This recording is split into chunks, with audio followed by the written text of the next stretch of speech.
આપણે આ ઘઉંનો લોટ લીધો છે તો એમાં આપણે મીઠું નાખવાનું છે, એમાં ધાણા જીરુંનો ભૂકો નાખવાનો છે. હવે આપણે મિક્સર કરી લઈએ ને થોડું થોડું પાણી નાખીને લોટ બાંધી લેવાનો છે. તો લોટ આપણે કઠણ નથી બાંધવાનો, લોટ આપણે ઢીલો બાંધવાનો છે. તો લોટ આપણે બંધાઈ ગયો છે. તો જો આપણે રોટલીથી એ થોડોક ઢીલો રાખ્યો છે. તો આ રીતનો આપણે લોટ બાંધવાનો છે. હવે આપણે એની ઉપર તેલ નાખી દઈએ થોડું ને કૂણવીને ઢાંકીને આપણે મૂકી દઈએ.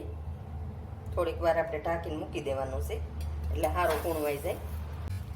તો આ રીતે આપણે કૂણવી લઈએ. હવે આપણે એને ઢાંકીને મૂકી દઈએ.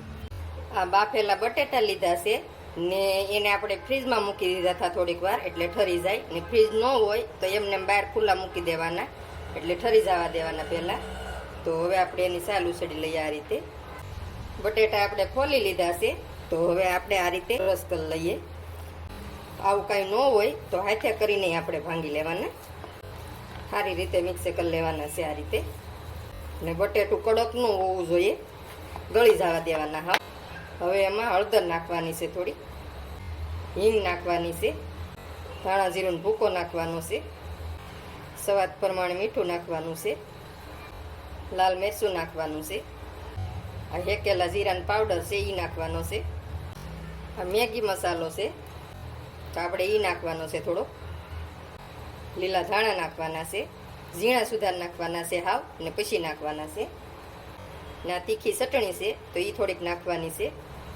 તીખી ચટણી ન હોય તો તમારે લાલ મરચું વધારે નાખવાનું. હવે બધું આપણે હાથે કરીને મિક્સ કરી લેવાનું છે સારી રીતે. બટેટા આપણે હાવ ભાંગી લેવાના છે, જરી આખા ન રહેવા જોઈએ. તો આ રીતે આપણે મિક્સ કરી લઈએ બધું. તો જુઓ તમે સારી રીતે મેશ થઈ ગયો બધો. જુઓ આ રીતનો ભેગો કરી લેવાનો છે બધો. ને ઠંડો જોઈએ મસાલો, ગરમ ગરમ બટેટાનો નહીં બનાવવાનો. તો આપણે લોટ લઈ લીધો છે. હવે એને આ રીતે પાછો આપણે થોડોક કૂણવી લઈએ. હવે આપણે લોટ લીધો છે એને આપણે આ રીતે કરી લેવાનું છે. ને વચ્ચે જાડું રાખવાનું છે ને ફરતું પાતળું રાખવાનું છે. તો આ રીતે આપણે કરી લઈએ ને આ રીતે થઈ ગયું છે. તો એમાં આપણે આ મસાલો નાખવાનો છે. આ રીતે મસાલો ભરી દેવાનો. પછી મસાલાને આ રીતે દબાવતો જવાનો ને આ રીતે ફેરવતો જવાનો લોટ. આ રીતે ફેરવવાનો. મસાલો દબવો અંદર એટલે મસાલો અંદર જ રહી જાય. હવે એને આપણે આ રીતે ભેગું કરી લેવાનું છે. હવે આ રીતે કરી નાખવાનું. આપણે આમ થઈ ગયું છે. હવે આપણે કોરો લોટ લઈ લઈએ આમાં. તો કોરો લોટ આપણે વધારે નાખવાનો છે કેમ કે આપણે આલુ પરોઠા બનાવીએ એટલે કોરો લોટ આપણે વધારે લેવાનો. હવે આપણે વણી લઈએ. તો આ રીતે આપણે વણવાના છે. બહુ આસા નથી વણવાના. હવે લોઢી આવી ગઈ છે આપણે તો એમાં નાખી દઈએ આ રીતે. હવે આપણે પલટાવી લઈએ. તો હવે એની ઉપર આપણે આ રીતે તેલ લગાડી લેવાનું છે. ફરતું તેલ લગાડી લઈએ આપણે. હવે આપણે ફરી પલટાવી લઈએ. તો હવે આપણે આની ઉપર તેલ લગાડી દઈએ. જુઓ તમે ફૂલીને દડા જેવું થયું છે. તો આ રીતે બનાવો એટલે બહુ મસ્ત થાય છે, ફાટે નહીં ને કાંઈ નહીં. એટલે ગરમ બટેટાનો મસાલો નહીં બનાવવાનો, ફરવા દેવાના. તો આપણે બહુ મસ્ત સડી જશે. જુઓ તમે એને હાથે હાથે ફૂલી જશે. તો હાલો હવે આપણે કાઢી લઈએ.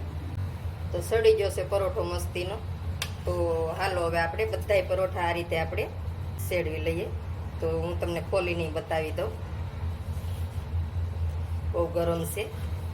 જુઓ તમે બહુ સરસ આખો ખુલી જશે ને આખાઈમાં જો બટેટાનો મસાલો થઈ જશે. આ રીતના બને છે બહુ મસ્ત. તો હાલો હવે આપણે બધા બનાવી લઈએ. સડી જશે આપણે.